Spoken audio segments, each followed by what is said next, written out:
My God, we're so damn fast. Okay, so look, going into this, the big key ones to look out for are the Sejuani ban against Junjuya. This guy's an 86% career win rate on Sejuani, so this is why they're target banning him on EDG side. But the next highest win rate that he has is the Jarvan at 80%, so that's why we're seeing the early preference from EDG on that channel. I also want to point out we have seen Nunu from this jungler on EDG, so we're not going to get it game number 1, but it's something to keep your eye on. We are still in patch 10.4 here in the LPL. I will update you when we go to the 10.5, but over on the blue side, Aphelios was left all the way to second pick. Renekton the priority to get away first, which has a 75% win rate in the LPL. And is both of the main picks for both Zhao Xiang in the top lane and for Crazy. So I like, again, this priority to get that pick off the board and make sure that then you've got the staple for Rogue Warriors in the top side of the map. Otherwise, for Rogue Warriors, it is pretty staple towards the bottom side. And same can be said for EDG. Hope just loves this Misfortune. Zhong Wuji goes between Misfortune and Aphelios like every other AD carry does. So we cement the bottom lane, but no support for EDG. And this is where it gets curious for both these teams, because mid laners haven't been locked in. And these are the two mid laners that are tying for the most played unique champions. So when you go towards that, how do you try and ban that? You have the Jarvan locked in on the side for EDG, so maybe you want to get rid of something like the Rumble so they don't have this big melting pot of the bullet time and that equalizer in the Cataclysm. But other than that, everything is still up on the cards. Reminder that Rumble that you mentioned has been such a safe blind here in this league. Also, the Zoe's there as well. Rogue Warriors opt to take that one away from Scout, but coming back to your unique champion point, remember, it's tied with Ruby on 8 different champions played. Sylas, Azir, Pantheon, Lissandra, Kiana, Cass, Lucian, and Diana. You take one away, but you got 7 to go. And now, we're curious to see exactly what's going to be going towards Wei Yan. Olaf is off the cards, and this is a really big pick for Wei Yan. He's gone from what was last year's, and even the pick that we saw banned against him earlier on the Karthus of farming camps, to farming champs on the Olaf. He had 393 damage per minute on this champion in their game versus IG, which shot him up to second place in the damage per minute when it comes to junglers. The only person who beats him is Harrow. Wow. Okay, well, we haven't seen too much of her, and it's funny that they're really on the same team. Yeah. But the Olaf is gone, as you mentioned. You've got the Lee Sin, Elise, similar junglers who are very aggressive with their time in the early game. Now we have to look at what is left. Stop it. I love the flex around. We already see the Jarvan, though, so support, solo laner. What's going to come here? I'd imagine that you're going to see the support. You want to keep the counter pick in a lot of situations. Now, there are some teams that opt to go for the support pick, or sorry, the solo lane pick earlier because you want to lock in something like the Zoe just to get that matchup for yourself. Or even the Rumble, but which we don't have. Yeah, but that's not going to be the case this time around. We're going to get the Braum coming in. I think this is kind of a call out to go, okay, if you want to go for the Zoe, that blind pick, go for it. We're going to have the Braum there to block it, trying to see if maybe that will force Rogue Warriors into a LeBlanc pick or anything along those lines. And remember that Scout, he does play the LeBlanc. He also plays the Syndra, but he plays this Azir, so I actually quite like this from Ruby. It takes away from what Scout was doing, which was facilitating that late game opportunity for EDG. The only thing about this Azir pick that I don't like is that the way Rogue Warriors have been winning their games is having Ruby on something that has push pressure and they can then start to roam out onto the map. Azir is not that champion. Azir likes to sit and farm up and keep that lane there for a little while. I was having a bit of a chuckle because Wei Yan went past his Karthus and he probably thought, lads, can we do this? We do this, but it is the Trundle in the end. So a little bit of a different story. The Zoe you mentioned for Rogue Warriors actually going to be picked up in the end here for Scout. So the Azir, Zoe matchup in the mid lane is, I think, what is going to be our primary focus coming through. Yeah, most certainly is. This is a matchup where Zoe does get a bit of a push advantage because she's able to hit the back creeps at level 1 and start to get that push snowballing. And this is where I'm looking at EDG going, they have a lot of pressure in that level 2 to 3 slot. Jarvan with those early ganks, you got the Zoe can do a lot of work. Even the bot side, if you're able to get that jump forward as Braum and start these concussive procs, you can really set up these dive potentials. So what about for Rogue Warriors here? Because, you know, there's a lot of talk about diving with Azir, with the Trundle. You need to run me through how this facilitates because it looks like there's a bit more scaling with the Azir that always offers a bit more safety for a team like Rogue Warriors. Yeah, you're right there. You nailed it, Hysteric. Scaling is going to be the name of the game for these guys. You got Aphelios, you got the Azir, let them scale up. You got this big Trundle who does a lot better in counter ganking situations than he does in setting up ganks. Good point. So you're looking to see if they can overextend Jarvan and bait him into these fights where maybe they can turn it around. But the later this game goes and you've got a Mordekaiser, a Jarvan that's probably building that Gargoyle Stone plate, Trundle's going to work wonders there. Yeah, that's right. And Zoe, the ability to one-shot maybe some of the backlines. So I like that execution's in on this. If we just look at these two teams, for Rogue Warriors, execution has always been a bit sparse. We've not had the same confidence in, Rogue Warriors like we have in teams like IG, E-Stars. But I look at EDG right now with the revitalized roster. Okay, with the changed roster. The new EDG. The new EDG. Yeah, nicely done. And I asked the same question because I don't know what to think of this team right now, considering that it is not the team they wanted to come into spring with. Well, it is definitely a team that looks a lot different. I think Jujunjia has taken a bit of a step back, but they are a team that likes to take a slow-paced early game, hit the mid-game in their stride, and look towards a later scaling comp so that then they can try and work with this. And it's not quite what they've gone for this time around. They've got the comp that likes to get on board a little bit quicker. But certainly in those early skirmishes around the Rift Heralds, around these dragons, they can take over, and that's where they really like to start snowballing. Because that's what it's all been about. It's been about this objective control. Yeah. And I will state for EDG as well, with this new jungle and top lane coming in, games have gone longer, and I was talking to Lyric, our newest caster, who's going to be on the show a little bit later in the week, coming through from Brazil, or Taiwan technically. Anyway, America, but like he bounces around a little bit. He's everywhere. That's a much longer story. We'll go to another day. With the difference in top and jungle and the change, picks like Sejuani, these later scalers, EDG have moved from like that well-oiled machine with a strong mid game that we've talked about with EDG in the past to now, okay, successfully scale, EDG are going to be a slower team. Well, this is the thing now. We have seen him. We've only seen Jujunjia on the Nunu, which didn't work out so hot. But and on the Jarvan. Hey, but it was a big balls pick, I know, it's big snowballs. But the thing is that the Jarvan has a lot more early game pressure to work with. So we can go for, flag and drags level 2, heavy level 3 gank pressure. So this is now where we're giving the potential to Junjia to make these plays early. I think Junjia is going to be someone I watched throughout the jungle. I've seen the Sejuani, I've seen the Nunu. In a way, I've been impressed that this guy's playing different picks, but now he's on the meta champions. Now he's into game 1, taking on Rogue Warriors as we join Summoner's Rift at the 32nd point. And across the board, I'm just going to do a quick take of runes. And it's the Comet, it's the Electrocute. Really aggressive towards the laning phase from both Scout and Ruby. Well, this is the thing. Ruby, what you want to be trying to do is get little bits of poke off against Scout in this lane. Yep. Hit the back line so then you can start to work and pushing that wave back in effectively, but still working with the poke that Comet provides. Whereas Scout, you're Zoe. You want to go for the all-in. You want to have that Electrocute damage there to finish off some of these targets. The other thing to look out for there is the press the attack on Trundle. This guy is looking to get into your face, looking to be a nuisance, and really start whacking you with that ice club. Keyword nuisance there as EDG look for that invade, but spotted out by a ward in the river. They know Junjia is towards the top lane here, and I think a nice ward from Crazy to stop the potential of this level 2 gank if he chooses to go up to Xiaoxiang.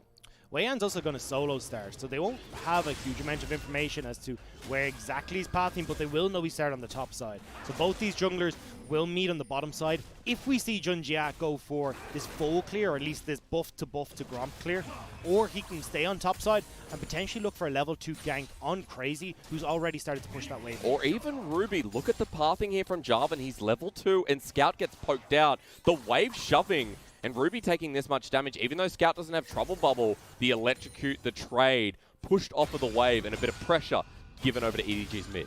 And this is actually just an easy pickup, but I'm looking a lot of trading in this top side for the moment. I wasn't sure if we were going to see them hit that level 2 and go all out. But it's a transition gank for Junjia. Yep. He doesn't really care about actually burning any summoner spells there. He just wants to force Ruby back so that then Scout has a little bit more control in this lane. Still going to be pathing towards that bottom side. He knows he was spotted out, so you're not giving any more information across the Rogue Warrior. We also forgot to talk about summoners here. 2 summoners that you don't normally see in this mid lane. Cleanse against the Zoe bubble, and also, no, sorry, not the Death Realm, excuse me. You need a QSS for that one. But a teleport from Scout instead of the kill threat that comes with Ignite. Well, this is what we've been talking about. Scout likes to get out of this lane and roam. So as long as he's got control, he can push in the wave. Well, that teleport is going to work so much better for them. Oftentimes, as you said, Xiaoxiang, that's where they're going to be looking, then potentially moving down to Hope later points in the game. Look at this pathing though. Trundle's moved into the river and Junjia's coming from behind. They think they have the advantage. The flash is going to come through, but first teleport of the game going to come bottom lane, but Mako is dead already. Now they turn onto Hope, who flashes away. Scout comes in, gets the trouble bubble, and in comes the Trundle as well. The extra damage, the heal, and the flash away from Scout, but Gravitum into full effect. It's a full-on LPL fight as Wuji at the turret, but the misfortune damage is there. Lei says, I'll take one as well. 3 for 3, the chaos begins. And it's only the first game of the day. I love to see this coming in from the LPL. That's going to be 3, as you said, 4-3, but EDG will be able to push in this wave in the bottom side, while Ruby, who didn't come at all, has forced Scout to miss out on so much CS. So when all's said and done, it's a win in the books of Rogue Warriors. Okay, let's go. Take me through this because you got a lot to do. Oh, Jesus, do I know. Wei Yan was able to come in through the river, so Mako, who thought was setting up for Junjia, was actually being baited in on his own side. So the Scout did have that teleport we were literally just talking about to help out, but unfortunately, with the guns that were available for Zhang Wuji, he was able to turn this right around, and Lei, bloodthirsty support, swings in with the hook. At that point, he was dead anyway. He has to get that last kill. I want to point out there, Zhang Wuji, at the start of that fight, had the Calibrum, got rid of it, and moved into Gravitum, and that's where the 2 kills came from. So, really good shot calling, really good decision-making overall from Rogue Warriors. And now 2 kills on the Aphelios early. We know how this story goes because we see it every day. It's 2 kills on the Aphelios early. He had the wave pushing in, so actually end up getting more experience in this state. And look at the levels on the mid laners. 4 on Scout versus the level 5 on Ruby. Hang on. Well, level 5 in both top lane here. Xiaoxiang is going to take the engage onto Crazy, but his passive's still there. Redemption from Zoe gives him health. This champion is so silly. The flash away from Crazy, response from Xiaoxiang, and a redemption from a mid laner just does everything. From downtown to turn it around, Mordekaiser will be able to force back Crazy. Although, Rogue Warriors is trying to sneak away this dragon without anyone else knowing. I think with the death sentence and the lantern, they don't get spotted out. So, yes, sneaky, the key word again. And the thing is, they know they're safe to go for this. Mako can't look to really engage onto Zhang Wuji because he's got no flash, he's got no way to cover the distance. So this Aphelios is free to just pick up the experience and give the dragon across. Plus, he's always going to be faster moving. He's got the Berserker Greaves as that first back, so early dragon here for Rogue Warriors. And when we came into this match, we were talking about the potential slowness of EDG. Now, that hasn't been the case, but Rogue Warriors always press the go button, and that's seen here in this first game. And I'm so impressed by Wei Yan making these calls. Yep. When we looked at him last split, he wasn't anywhere near as confident in just going, okay, I can make this play. I've got the confidence to go for this. This time around, though, makes the play on the bottom side, then turns it into the sneaky dragon, and it means that there's zero response that can come out from the EDG side. Let's call a spade a spade. Wei Yan was not a good jungler. He was the bottom 3 at the start of last split and continued to stay that way. This time around, I'm willing to change it. He's in the bottom lane. I will just notice we had a big trade in the top lane, but we're going to shift gears again. Wei Yan is level 5, looking for Mako to push up against Zhang Wuji. Now is just to give a little bit of safety to Rogue Warriors. They wanted to get that wave pushed in. It looks like maybe faking it back here, so they're going to stick around with Wei Yan. The turret. He has Calibrum. Does that give vision? I think it does. Yeah. Yeah, okay. Now, Zhang Wuji. that went from 500 IQ back to 500. Cleanse is going to be used, so they still get the summoner. I'll call that worth. And it could have been so much better, though. It went from 5 head to 3 head back to 4 head. We got the mediocre play in the end.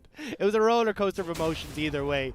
Junjia, though, is hovering on this top side, looking to try and get in to see if he can steal away the camps. You can see the blue buff has just spawned, but Crazy's coming here. I mean, he's big. He's got dominance, but Cataclysm is available, and the Mordekaiser's coming down. He doesn't want to turn this into a 1v1 just yet, but Cataclysm slows down the Renekton while Ruby's coming through with Emperor's Divide. Does he try and do the Truffle Shuffle? Yes, he does, but the Jarvan gets out.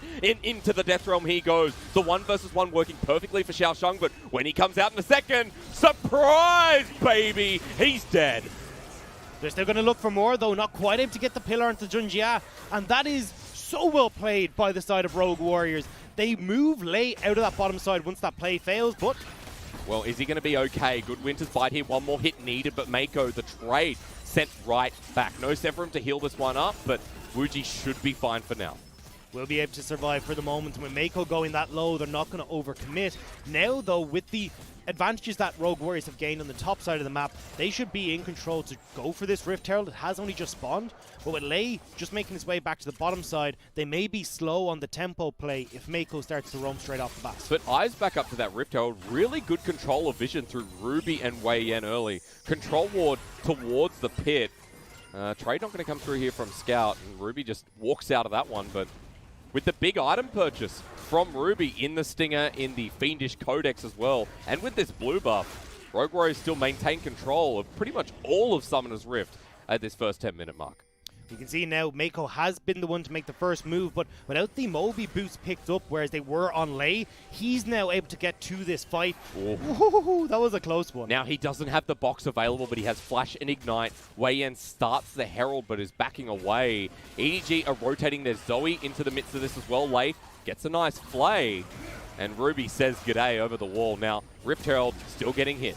Not quite the play they want to go for, though. EDG now pushing in here. Hope has set up. This could be the bullet time. Yeah, but Mako doesn't have hold. He's going to get hooked in and burnt down. Flashes away, but to no avail. The Herald goes over to Wei Yan, so that's a win in all of Rogue Warriors' books. I really thought that EDG were going to take that fight there. Go in with the Cataclysm. Everyone on Rogue Warriors was nicely grouped up for the bullet time across the top. Rogue Warriors, though, managed to escape. They get the Rift Herald for themselves as well. And so far, this is the Rogue Warriors we saw against Invictus Gaming that took them to that Game 3 and nearly took the series. I mean, we talk about Rogue Warriors as an organization a lot, and we mentioned 2018. Now, this is jumping the gun a bit, but the 2020 iterations so far are getting better with time as they're looking for a gank down here in the bottom lane. Now, Lei was like, hey, maybe Hope flashes all the way back there. Either way, he gets a pass on that one. Wuji even looking for the trade. Just the Gravitum in effect, and Rogue Warriors, the bottom lane backs away. They need to be careful of where this Jarvan is. You can see hovering down on this bottom side of the map. They don't want to overextend once Mako shows as well. So far, though, Rogue Warriors, as we said, starting off nicely. We're only at the 10-minute mark. They got a 1.5k gold lead, essentially, for themselves right now. And my concern, Dagda, looking at that gold, that's a big amount, but also the Azir in this lane is in such a good position. 20 CS up. And it's only going to get worse from here. That Nash's, I guarantee you, is available with the gold in his pocket and then some to pick up the rest of his boots. And this all stems back to Scout with that early teleport play. Because he traveled down, it gave the Azir the level advantage. Meant there wasn't as much. You can see at the moment he even still has that level advantage, where there's not as much play that Scout can do to hold on against Ruby. But now, though, Ruby's the one looking for the roams. Will be spotted out on the Scuttlecrop, though. Yeah, but at least constantly threading bot. He has so much shove in this wave. He can do this and get away with it at this point. Even starts the Mountain Dragon, and Rogue Warriors is a 4-man unit. They have full control. The bottom lane is actually backing away from EDG. So objective for no response from the red side. If they spot there's no bottom laner here, though, Wei Yan could just go towards the bottom side here and throw down that Rift Herald. Its only misfortune is here. Okay. Well, Junjio's in this top side meanwhile, and your play you were talking about with Wei Yan, here he is. No bottom lane. Dagda, you're on it.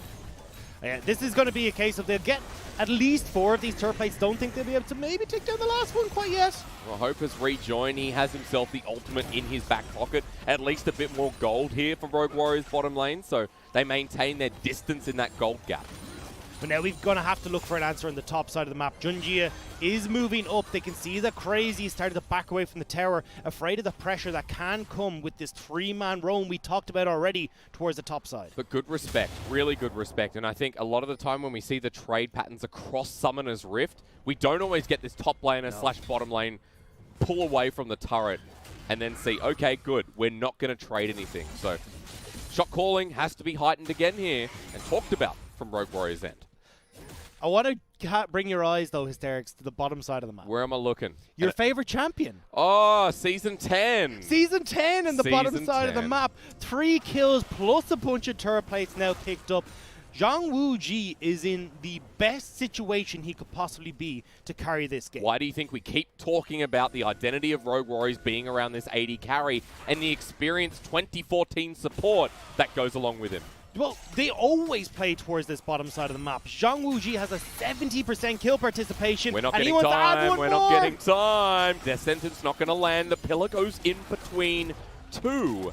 Hope and Mako are fighting on a knife's edge. They're getting bullied, but at least they survived that engagement. And they have been trying their best to survive in this lane. There's been quite a lot of pressure that has come down between Wei Yan and also Ruby trying to get down into his bottom side.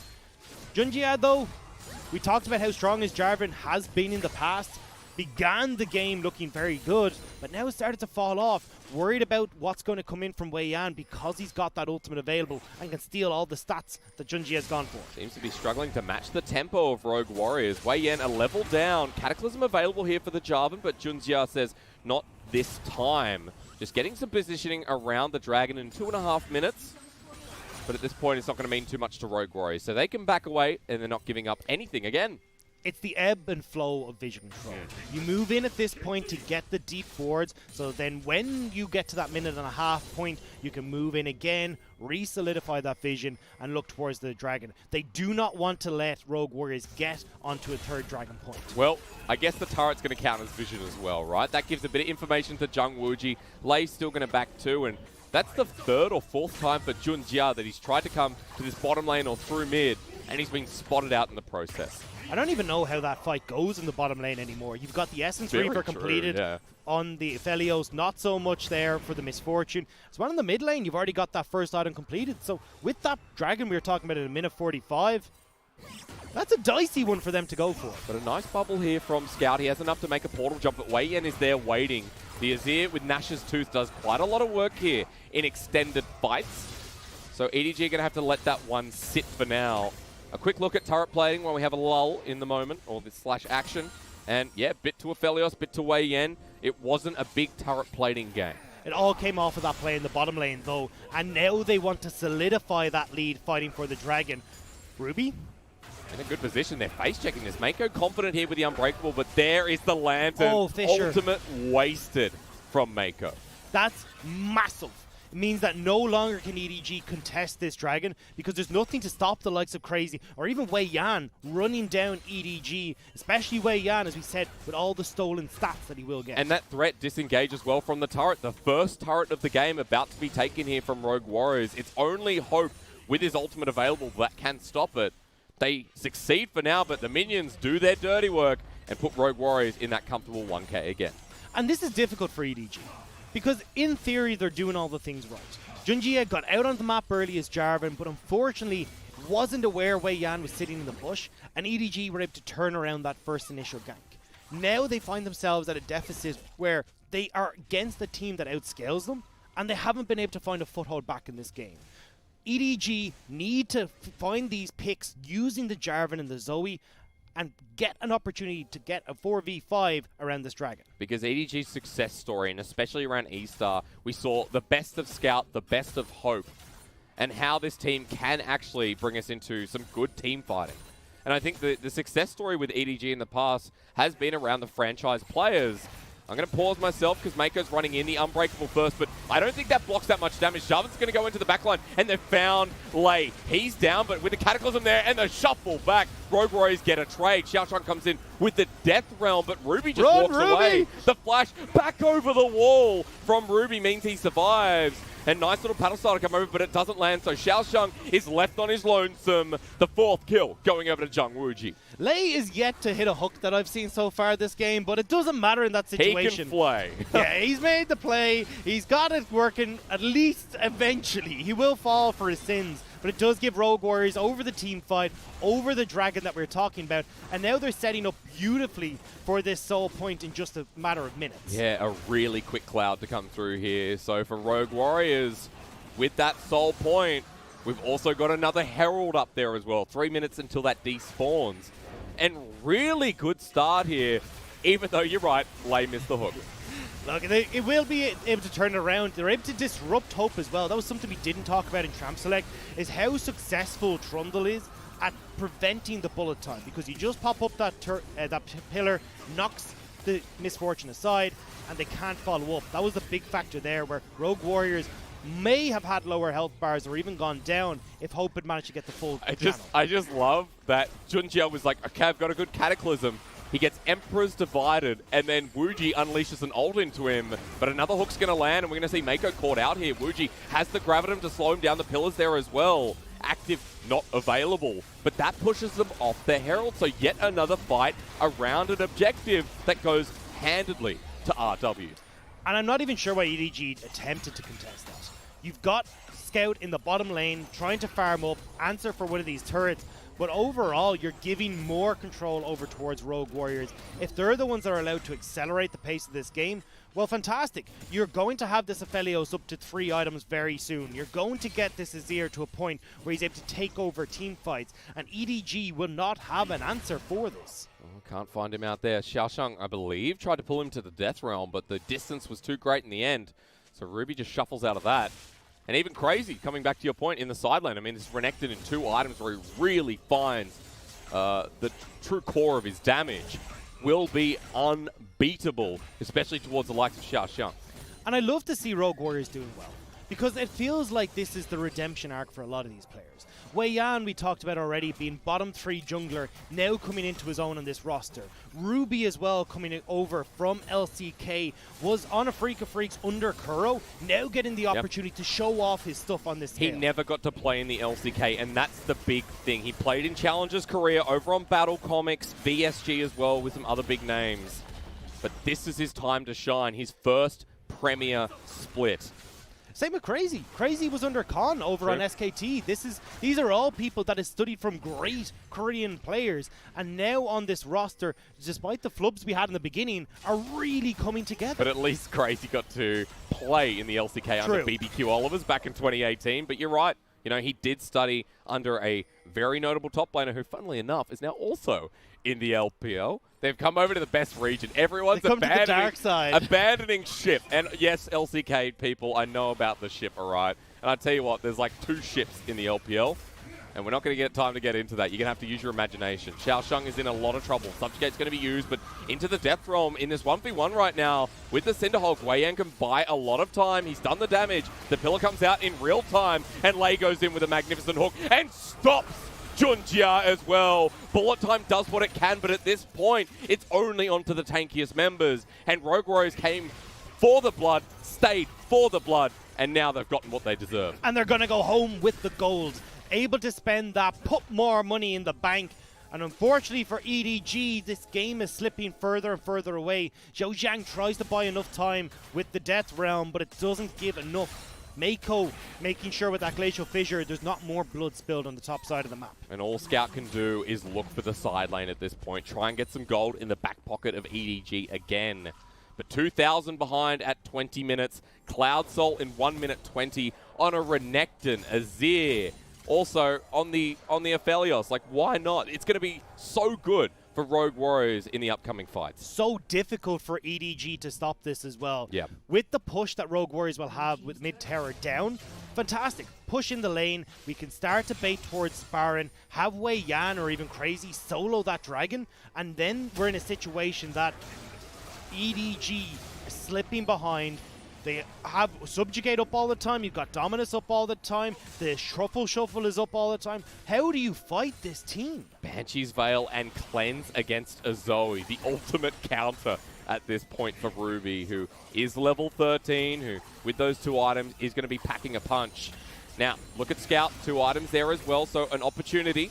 Does land the Trouble Bubble, but can't follow up with the damage. And it's EDG trying to edge their way in while Rogue Warriors look for the pick before the dragon spawns. So here's the thing. Rogue Warriors can just pretend that they've got more with the hook, The hook this time lands onto Junjia. He goes golden at half health. Mako takes the brunt of the damage and flash away from Jarvan. The Aphelios ult almost lands. It was the Vigil set up for their death. And it was with the Gravitum as well, looking to lock down EDG's jungler. Barely makes it away with their life to fight another day. Dragon, though, is still on the card. Death Sentence again, very close. Gravitum going to proc onto the jungler, which Wuji presses Q straight away. EDG still want to face check, and Rogue Warriors, you can see, they don't want to start this without getting the kill first.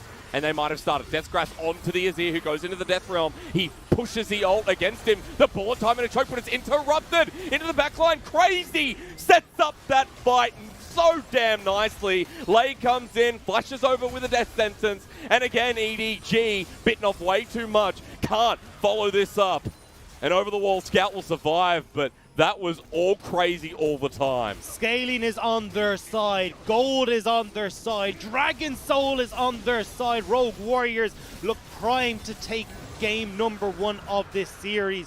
EDG down a jungler, can't even try and get over to this Baron to set up vision control or anything. Let's call them what they are. They're reworked warriors. They are recharged warriors. They are revitalized. That's right. That's what Rogue Warriors are. I see we're watching the same ads on TV. At this point in time, I am a believer. I am like, again to Evelyn on Twitter, like she is with, or he or she is with OMG. At this point for Rogue Warriors, I like what I see. How can you not? There's there's 4 deaths in this game right now. They've been controlling the tempo from start to finish, reading how EDG are moving around the map, punishing back timings on the bottom side as well. This is exactly what you expect from some of the top teams in our league. And this is why when we said last week, oh, they took IG to game number 3, it was plays like this that put us in that situation where by a miracle play from IG, they managed to close out the series. And even though game 1 isn't done yet, things are looking pretty harsh for EDG. Now, ladies and gentlemen, we want to offer you both sides of the story. For EDG, there is still an opportunity through Hope, through Scout. If that Scout can get that miracle pick in front of this Baron, stop this objective from going down, then maybe EDG can also get rid of this Cloud Soul team and finally get some gold and objectives back on the map. And we've seen Scout do this before. We've seen Zoe's do it before. And at any point in time we wanted someone from EDG to step up, that mantle will always fall to Scout. But on the team for so long has been the staple mid laner of EDG. Now he needs to step up. The Baron has started. This is your moment. Can they do it? We've seen this so many times in this league because everyone picks Azir now, and Azir and the jungler can 2-hit the Baron, but they're going to pull off. Wei Yan will heal that back up shortly. And Rogue Warrior is still trying to find the pick in the choke. Ruby will absorb the Trouble Bubble with the Banshee's Veil, but that Banshee's Veil, that's a decent cooldown. See if Scout can try again. They are desperate to push in. That Azir turret will keep them in check, though, force them back underneath their own turrets as Rogue Warriors steadily gain vision in this top half of the map. Well, Calibrum is available for Jung Wooji, and he's using it quite well. There we go again. Are you ready this time? It's going to be Infernum on top. There comes the ult, and it hits everyone, so Jung Wooji gets them low. There's no follow-up from Rogue Warriors, but maybe there doesn't have to be. They've forced them back. Mako is low, goes golden to stop that said subjugate. So he'll walk away, but they're at a numbers disadvantage, and the wave crashes in. With that wave crashing, with Crazy on the bottom side of the map, Rogue Warriors have control of the Baron. EDG do not want to let up yet, though. Xiao Shang is leading the charge here. Oh, hook doesn't land, though. Rogue Warriors have done this around Dragon. They don't want to start the objective. They want to bait EDG in and then take the fight. Well, they're getting the towers regardless. Look at Crazy here. Pushing in. Nobody here to deal with them. But with Rogue Warriors actually backing off of the Baron, there's no pressure for EDG to keep up, and they can attempt to stop this push. I guess they're happy to come back for another day. They get the vision down, and they're going to reset. Some big item timings as well, I think, for Jung Wooji. Really wanted to go back and get that third item, Infinity Edge, which is going to make him even more unstoppable. Crazy should be in a similar position when he backs here. Looks like a Titanic should be completed. Or the Sterix Gauge. No, okay, we've got a pickaxe there, so we're not quite there. Look, either way, Rogue Warriors are striding ahead in this game. You pointed out the big one for me is that Infinity Edge being picked up by the Aphelios. Ruby well underway as well into picking up what's going to be the, I'm assuming Leandri's Torment or Hunting Guys anyway, which I think works really well in this situation with the amount of tanks that you want to try and shred through on the opposite side. Also, let's talk Madness for a second, the passive that everyone talks about with Leandri's. For an Azir, super easy to proc. But Trouble Bubble is going to land here. Scout getting a decent amount of damage. Here goes the engage from Junjia, but the Pillar's going to come back. Subjugate is available if he wants to turn. But all they can do is poke him down and look for an engage later. I think he should be able to farm up. Well, he is going to back, but potentially could have farmed up a decent health bar as well if there was any camps on that top side. But with that not being the case, we'll just back away. Now this is the opportunity for EDG to try and move in this 4v5 and get some control of the vision back. But unfortunately, not brave enough to take step into the river. Not at this point. And Crazy brave to take on the 1v1, but I will say he's got the level advantage, and Xiao Xiang knows that he's just waiting patiently for the wave to crash. So now that Crazy has priority, he's pathing up towards the top side, has to teleport, but opting to walk instead. and be ready for this 5-on-5 in front of Baron. Elder Dragon is up in a minute as well. This is why Rogue Warriors are making the call. Yep. We decided we've had enough of this. We need to get this Baron before that next objective. And it's going spawns. down super damn quick. Junja on the side. No one's zoning him out. A miracle still needed here for EDG. It's getting lower and lower. But now that Crazy's here to zone, it's going to be trouble bubbled. They're going to go in for the engage. Scout finds a bit of damage and electrocute. Rogue Warriors are taking a lot of damage from this. And finally, they get the TP. It looks like they wanted to bait that out. But the Baron's still aggroed. They need to get back in there. Jarvan's in there. Ball time's in there. And the Azir will get it in the end. Looks like Ruby's the savior as they turn for the fight. Junja is the first one to go down as Xiao Shang is in the death realm. And now he's out. And now he's dead. 2 kills for the side of Rogue Warriors with the Baron only narrowly secured. And 10 seconds till Elder Drake Hysterics. This is not over. They can run straight towards that next objective. No top laner, no jungler for EDG. Because they're nowhere near the objective either. They don't even want to contest it at this point, even with teleport available. Okay, stop pacing for a second because we're going to see how this came about. It has to be... This is the play you have to make. EDG need to make some sort of miracle here, and it goes so low. Junji even gets the smite off, but unfortunately couldn't time it correctly. I think he smites someone else. I feel like no jungler smited. Either way. Azir is the one. He does now. Ruby picks it up, and now they've got the smite, as you said, onto the Elder Dragon. Huh. Either way, I tell you what, cutting it close. The young warriors recharged. Apparently that one sits the nicest. Elder Baron. I don't think I've called a game GG with inner turret still standing, but the way this is headed, EDG are going down fast. It's hard not to. You've got Rogue Warriors with such a large gold lead. The pressure is in their favor. The scaling is in their favor. And now they've got this map split open. And these turrets are dropping. 3 members in the mid lane, or rather 2, with Wei Yan hovering between. And at this point, yeah, look, EDG scared to walk up to the turret. Inhibitor exposed, Azir forward. And this inhibitor will drop with it. And look at the Baron minion in the mid wave. Rogue Warriors can just transition and head down this wave as well. They're still playing it safe, though. Are wary of what Scout can do with this Zoe. Good amount of burst will shut down this play. But when you've got the Elder buff and the Baron buff, you can't even approach Rogue Warriors right now. EDG probably just thinking about game 2 here as the final push seems to be coming out now. Ultimate available for Jung Wooji as well, not level 16, but it will have to do. Scout looking for the trouble bubble to save game number 1, but the first Nexus turret is going to go down. Scout walking forward while Rogue Warriors might be looking to back away here or just wait for the next minion wave. It seems like that is the play. They need to make something happen, but I don't even know how you do this. That Elder Dragon is going to ruin everything. Junja in for the engage. Cataclysm there as well, but now he has to back away while Ruby jumps forward, cleanses away, sends them backwards, and the shuffle does it again. Onto the execution time with the Elder Dragon. Oh, don't steal the pentakill. It's a quadra in the end and a Rogue Warriors game 1 win.